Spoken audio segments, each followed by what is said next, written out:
আজ আমি আছি এমন একটি জনগোষ্ঠীর মানুষের সাথে যাদের ইতিহাস ধীরে ধীরে বাংলাদেশ থেকে হারিয়ে যাচ্ছে, কমতে শুরু করেছে তাদের জনসংখ্যা। হয়তো কিছু বছর পরে আমরা তাদেরকে আর খুঁজে নাও পেতে পারি। এখানে প্রায় ২৫০ বছর পুরনো কাঠের জাহাজটি দেখতে পাচ্ছেন। অনেক ইতিহাসবিদরা বলছেন তাদের পূর্বপুরুষরা এটিতে করে এসেছিলেন বাংলাদেশে। জাহাজটি এখনও সংরক্ষিত আছে দেশের উপকূলীয় অঞ্চল কুয়াকাটার জিরো পয়েন্টের কাছেই। আপনি যদি এরকম স্লিপার কোচে ভ্রমণ করতে চান, গ্রামগঞ্জ দেখতে চান, তাহলে আপনাকে কুয়াকাটা আসতে হবে। কুয়াকাটা না, কুয়াকাটা। কুয়াকাটা শহর থেকে মাত্র কয়েক মাইল দূরে মিস্ত্রিপাড়া, কেরানিপাড়া সহ আরও কয়েকটি পাড়ায় রাখাইন নামের জনগোষ্ঠীর মানুষদের বসবাস দেখতে পাওয়া যায়। আমি হিমেল আছি আপনাদের সাথে। গতকাল সারা রাত ঢাকা থেকে বরিশালগামী লঞ্চে ছিলাম। এখন গ্রামের পথ ধরে ভ্যানে করে যাচ্ছি রাখাইন পাড়ায়। এই গ্রামগুলো দেখতে অনেকটাই সুন্দর। এখানকার মানুষটা বেশিরভাগই জেলে, সবাই মাছ ধরতে চলে যায় এবং কিছু কিছু মানুষ কৃষি কাজ করে। তবে কৃষি খুব বেশি আছে এমনটা না, বেশিরভাগ মানুষই হচ্ছে জেলে। আমাদের সামনে যাকে দেখতে পাচ্ছেন তার নাম উঠানটন। তিনি নদী থেকে কাঁকড়া শিকার করে বাসায় যাচ্ছেন। তিনি রাখাইন জনগোষ্ঠীর মানুষ। তার ঘরে অসুস্থ স্ত্রী আছে। আমরা তার স্ত্রীকেও দেখতে যাব। উনি হচ্ছে 2টা কাঁকড়া পাইছে। কে কে আছে বাসায়? ওই মেয়ে ছেলে বউ, মেয়ে ছেলে বউ মিলে 2টা কাঁকড়া দিয়ে হবে? এটা বিক্রি করে বাজারে। কত বিক্রি করতে পারবেন এই 2টা? এটা 200-250 টাকা। 200-250 বিক্রি, এই 2টা 200-250 বিক্রি করতে পারবেন? এই এই এই জিনিসটার নাম কাঁকড়া শিক। কাঁকড়া শিক শিক। কাঁকড়া শিক। আমরাও আজকে ওনাদের গ্রামেই যাচ্ছি। যারা অনেক চেষ্টা করেও চর্বি ঝরাতে পারছেন না, ফিট হতে পারছেন না, যারা বসতে বসতে পেটের ভুঁড়ি বেড়ে যাচ্ছে বা হচ্ছে একটু দেখতে অসুন্দর লাগছে, তাদের জন্য হচ্ছে জুম ফিট। এটা হচ্ছে পাহাড়ি একটা প্রোডাক্ট। পাহাড়ি বিভিন্ন মশলার উপাদান দিয়ে এবং গ্রিন টি আরও অনেক কিছুই আছে যেগুলো দিয়ে তৈরি। এটা খেলে আশা করছি আপনি ফিট হতে পারবেন, একদম 100% ন্যাচারাল। এটা হচ্ছে জুম ফিট, পাহাড়ের জুম ফিট। রাখাইন গ্রাম তো অনেক সুন্দর, তাই না? আপনার তো অনেক ভালো লাগে। কতক্ষণ লাগে আপনাদের গ্রাম থেকে আপনি যেখানে গেছেন মাছ ধরতে, কাঁকড়া ধরতে? 2-3 মাইল। 2-3 মাইল দূরে গিয়ে মাত্র 2টা কাঁকড়া পাইছেন? পোষাবে? এখন কি করা যায়? গ্রামের রাস্তা দিয়ে যাওয়ার সময় আমরা অনেকগুলো ঘর খালি পড়ে থাকতে দেখি। এই ঘরগুলোর বাসিন্দারা নাকি গ্রাম ছেড়ে চলে গেছেন, কিন্তু কেন চলে গেছেন শুধুমাত্র তারাই নাকি বলতে পারবেন। রাখাইনরা মূলত মাছই তো ধরে, তাই না? সবাই মাছ ধরে, সব কৃষিকাজও করে, কৃষিকাজ করে, মাছ ধরে, এগুলাই করে, তাই না? এটা কি আপনার ঘর? এটা আপনার ঘর? অনেক সুন্দর। এই যে কাঠ দিয়ে বানাইছেন না আপনি, থাকার ঘর। আপনারা ঘরগুলো উঁচু বানান কেন? এটা কি আদিবাসী, মানে মানে অনেক আগ থেকেই উঁচুতে আপনারা থাকেন? মানে উঁচুতে কেন? এখন চাইলে তো নিচুতে বানাইতে পারেন। হ্যাঁ, আদিবাসী। আচ্ছা, এই জন্যই আপনারা উঁচুতে রাখেন, মানে এটা একটা ট্রেডিশন আপনাদের। এটা দিয়ে কি হয়, কি করা হয়? মাছ ধরা হয়, তাই না? বা এটা মাছ ধরার জন্য এত বড় বড়, তাহলে তো বড় মাছ ধরেন মনে হয় এটা দিয়ে। কি মাছ পান এটা দিয়ে? বিভিন্ন মাছ পায়। সমুদ্রে যান আপনি? হ্যাঁ, সমুদ্রে। তাই? এই যে দেখেন ওনার হাতে যেটা আছে এটা কিন্তু অনেক বড়। মানে আমরা নর্মালি যে ছোট ছোট শিক দিয়ে বানানো যেটা দেখি ওটা না, এটা বড় মাছ ধরার জন্য না? এটা বড় মাছ কি সমুদ্রের গহীনে যাইতে হয় নাকি কাছেই পান? কাছেই বড় মাছগুলো পান আপনি? বাহ, এটা দেখে তো অনেক সুন্দর লাগছে। আপনি এখনো যান? এখন যাচ্ছেন মাছ ধরার জন্য? তাই? রাখাইনরা বৌদ্ধ ধর্মের অনুসারী। বাংলাদেশের সবচেয়ে বড় বৌদ্ধ মূর্তির অবস্থান এই পাড়াতেই।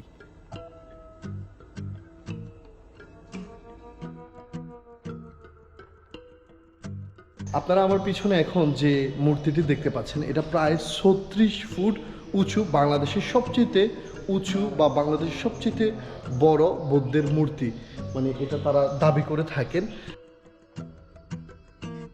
এখানে অনেকগুলো মিঠা পানির কুয়া দেখতে পাওয়া যায়। রাখাইনদের পূর্বপুরুষরা একসময় এগুলো তৈরি করেন, কারণ সমুদ্র উপকূলীয় অঞ্চল হওয়াতে এখানের পানিতে লবণ বেশি। যদিও আধুনিকতার সাথে সাথে কুয়াগুলোর ব্যবহার তেমন দেখতে পাওয়া যায় না।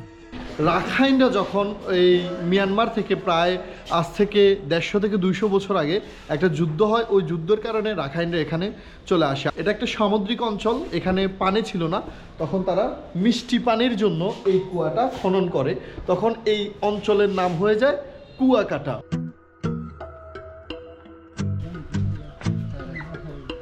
এইটা আপনার বাসা? দর্শক আপনারা দেখতেই পাচ্ছেন আমি এখন আসছি উথানটন এই দাদার বাড়িতে, বা আমাদের এই যে ভাইয়ের সাথে আমাদের দেখা হলো। ভাবলাম উনি কিভাবে বসবাস করছেন, কোথায় বসবাস করছেন, কিভাবে আছেন আমি আপনাদেরকে একটু দেখাই। উনি খুবই অসহায় অবস্থায় আছেন। উনি মাত্র 2টা কাঁকড়া ধরে আজকে সারাদিন এই 2টাই কাঁকড়া ধরতে পারছে, এটা দিয়ে ওনার সংসার চলবে। কে কে আছে আপনার ফ্যামিলিতে? ফ্যামিলিতে ছেলে আছে একজন, আর পুচের বউ, আর ওই নাতি একটাই। এই হচ্ছে আপনার নাতি, তাই না? আপনার নাতি দেখতে আসছে যে আপনি কি ধরে নিয়ে আসলেন। হ্যাঁ, ভালো আছেন?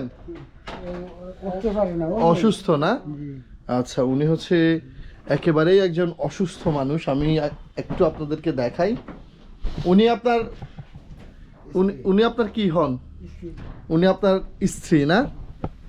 দর্শক দেখতে পাচ্ছেন আমি এখন একটা রাখাইন ঘরের ভিতরে আছি। মানে ওনারা ঘরটা তো প্রায় 1 তলার উপরে করে থাকেন।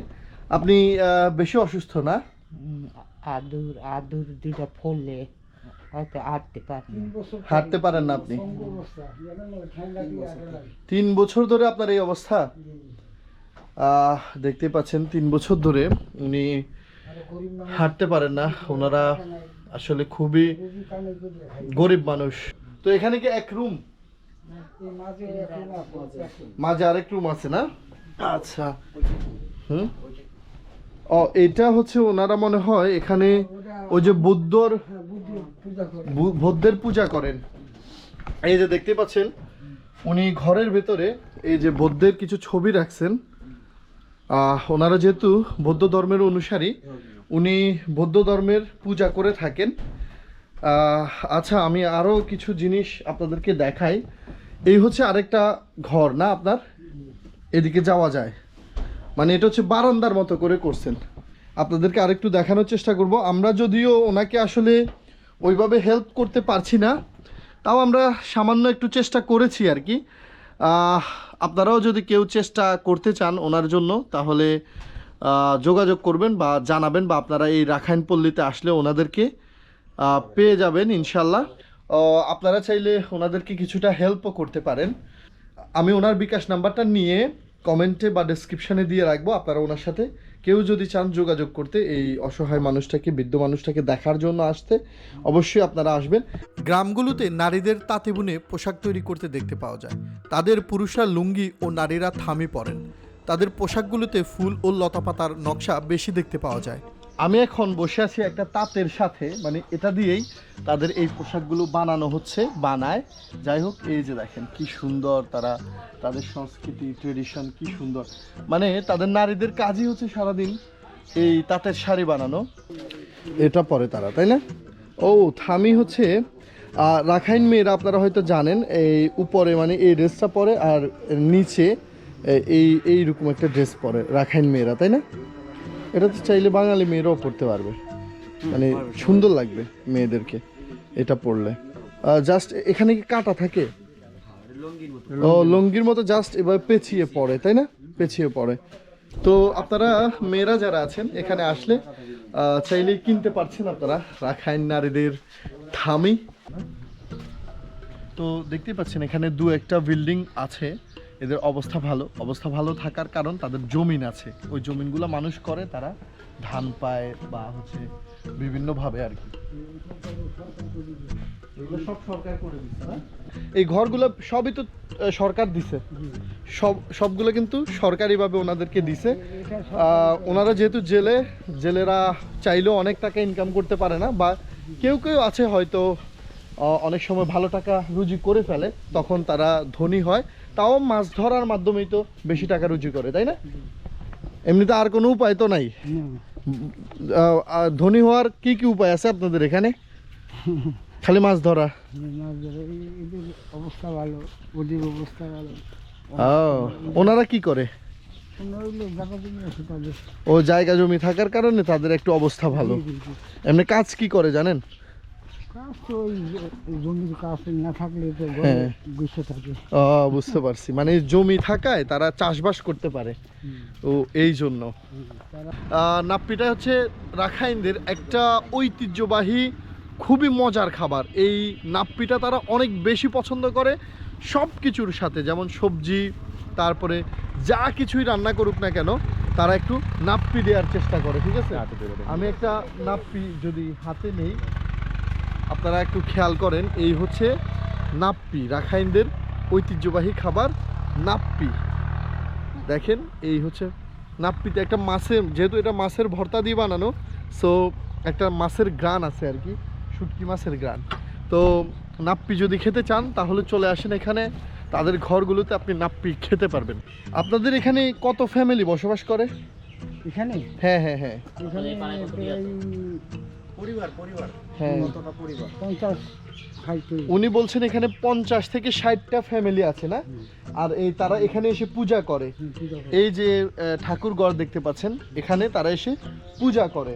বছরে অনেকগুলাই তো পূজা হয়, আপনাদের এখানে অনেকগুলো অনুষ্ঠান হয়। এবং পূর্ণিমা, হ্যাঁ, পূর্ণিমা থেকে শুরু করে এগুলো সব কিছুই হয়। হ্যাঁ, পানি মারামারি, ওই যে পানি খেলা যেটা বৈশাখী, পানুসুরান, ফানুস উড়ানো, এগুলো সব এখানেই হয় না? এখানে আসলে তো আমরা দেখতে পারবো কিভাবে মানুষ ফানুস উড়াচ্ছে। কার্তিক মাসে আসতে হবে। কুয়াকাটা আমখোলা পাড়া। আচ্ছা আচ্ছা, কুকুর পালে, এটা পালে ঘরের ভিতরেই থাকে এটা? হ্যাঁ। বিলাই, কুকুর সবকিছু ঘরের ভিতরেই থাকে। এটার ভিতরে কি আছে এই ঘরে? মধ্যে দেখতে পারেন যে মন্দির।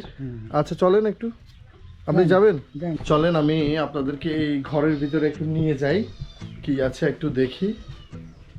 ভালো আছেন? হ্যাঁ, না একটু দেখতে আসলাম আর কি, কি অবস্থা। ও এখানে একটা মন্দির আছে না?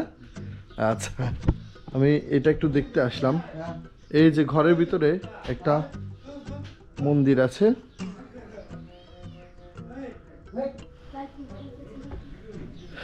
যাই হোক, আপনি এখানেই ঘুমান সব সময়? ও এখানে একটা ছোট্ট মন্দির না? হ্যাঁ, ছোট্ট মন্দির আছে, এই মন্দিরের ভিতরে থাকেন আর কি। দাদা আপনারা কোন ভাষায় কথা বলেন? আমরা রাখাইন ভাষায় কথা বলেন না? আমাদেরকে একটু শোনান রাখাইন ভাষায়। ধরেন আমি বললাম আমি তোমাকে ভালোবাসি, কিভাবে বলবো এটা? নেগোঙা সেইতে, নেগোয়া সেইতে, মানে আমি তোমাকে ভালোবাসি। অনেক সুন্দর ভাষা তাদের, তারা রাখাইন ভাষায় কথা বলে। আপনারা তো ফ্যামিলির সাথে সবাই রাখাইন ভাষায় কথা বলেন না? বাংলা তো খুব কম ইউজ করেন ঘরে, ঘরে তো বাংলা বলেন না। গ্রাম দিয়ে যাচ্ছিলাম, মনে হচ্ছে ভাই বৈরাগী মাছ বিক্রি করছে। ভাই এটা কেজি কত বিক্রি করেন? 100 টাকা কেজি। 100 টাকা কেজি না? আচ্ছা, এই যে দেখেন বৈরাগী মাছ, এটার নাম বৈরাগী মাছ। একটু হাতে নেন না আপনি, দেখান মানুষে। এই যে বৈরাগী, এটা কি খুব মজা নাকি খাইতে ভাই? যাই হোক, এটাতে কাটা নাকি কম। তো এইখানকার মানুষরা আসলে কি মাছ কিনবে, নিজেরা সারাদিনই মাছ ধরে, তো এমনিতে তারা মাছ খাইতে খাইতে অবস্থা খারাপ, তারা হয়তো মাংস টাংস একটু বেশি পছন্দ করে। এখন আমি আছি কুয়াকাটা রাখাইন মহিলা মার্কেটে। এই মহিলা মার্কেটের পাশেই আপনি যে কাউকে বললে দেখাই দিবে আপনাকে এই নৌকাটা। আমরা এখন দেখার জন্য যাচ্ছি। এই যে একটা চেইন দেখতে পাচ্ছেন, এটাও প্রায় 200 বছর আগের একটা চেইন, অনেক ওজন। ঠিক আছে, এটাকে বাঁধার জন্য আর কি, সমুদ্রে এটাকে বেঁধে রাখার জন্য ওই সময়ের চেইন। আর একটা জিনিস দেখাই, এই যে দেখতে পাচ্ছেন, এটা পুরোটা একটা গাছ দিয়ে বানানো, পুরো একটা গাছ। আপনি খেয়াল করেন, এটা কিন্তু পুরো একটা গাছ। নৌকার সামনের অংশটা পুরো একটা গাছ দিয়ে বানানো, দেখেন।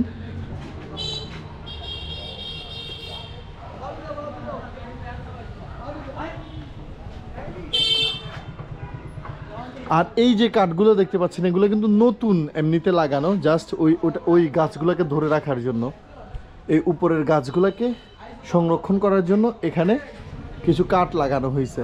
এটা হচ্ছে নতুন কাঠ, বাট এগুলো কিন্তু পুরান কাঠ, পুরান গাছ। ঠিক আছে, এটা পুরোটা পুরাতন গাছ। আমি আপনাদেরকে এই জাহাজটির কথাই বলছিলাম, এটা হচ্ছে প্রাচীনকালের জাহাজ। আজ থেকে প্রায় 200 বছর আগে অনেকে বলছেন এটা রাখাইনরা যখন বাংলাদেশে আসে ওই সময় এটা ডুবে যায়, ওই সময়ের জাহাজ। যদিও এটা রাখাইনরা এটা দাবি করে, কিন্তু আরও অনেকে অনেক কথা বলছেন। কেউ বলছেন এটা হয়তো বা বাণিজ্য করার জন্য যখন ব্যবসায়ীরা আসছিল তখন এটা ডুবে যায়। এক একজন এক এক কথা বলছে। এটা অনেক কাঠগুলো আপনারা দেখেন, এটার এক একটা কাঠের টুকরো অনেক বড় বড়, মানে ওই সময় এত বড়, প্রায় এটা হচ্ছে প্রায় 70 ফুট। আপনি চিন্তা করতে পারছেন 70 ফুট, আর প্রস্থ হচ্ছে 24 ফুট এটা। তো এটাতে অনেকগুলো পিতল লাগানো ছিল, দেখতে স্বর্ণের মতো। তখন এটা যখন সংরক্ষণ করা হয় না, 2012 সালে এটা এখানে আনা হয়েছে। এর আগে কিন্তু এটা একটা কুয়াতে পড়েছিল, মানে সমুদ্রে পড়েছিল। ওটা অল্প অল্প করে দেখা যেত, ঠিক আছে। মানুষ জাস্ট এটাকে ওই পিতলগুলোকে স্বর্ণ ভেবে কেটে কেটে এটা চুরি করে ফেলছে অনেকে। আবার এটাতে লোহা পাওয়া গেছে, ওই সময়কার অনেক কিছু পাওয়া গেছে, ঠিক আছে। এটাতে করে এত মানুষ আসছে মানে বাংলাদেশে, পরবর্তীতে কোথাও একটা ডুবে যায়। এটা এত বড় জাহাজ মানে আমি আগে কখনো দেখি নাই, যে শুধু গাছ দিয়ে বানানো। চিন্তা করেন।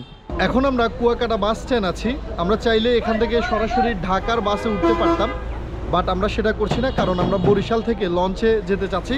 যেহেতু লঞ্চ জার্নিটাই হচ্ছে একটা আনন্দ বা ভ্রমণের আলাদা একটা মজা আছে লঞ্চ জার্নি করলে। সো এই জন্যই আমরা এখন বাসে করে প্রথমে বরিশাল চলে যাচ্ছি। আপনারাও এভাবে বরিশাল যাবেন, দেন বরিশাল থেকে লঞ্চে উঠে যাবেন। লঞ্চ মনে হয় 9:15 পর্যন্ত পাওয়া যায়। সো চলেন যাই। ধন্যবাদ সবাইকে। পরবর্তী ভিডিওটি পেতে ফলো কিংবা সাবস্ক্রাইব করুন ভয়েস অফ হিমেল।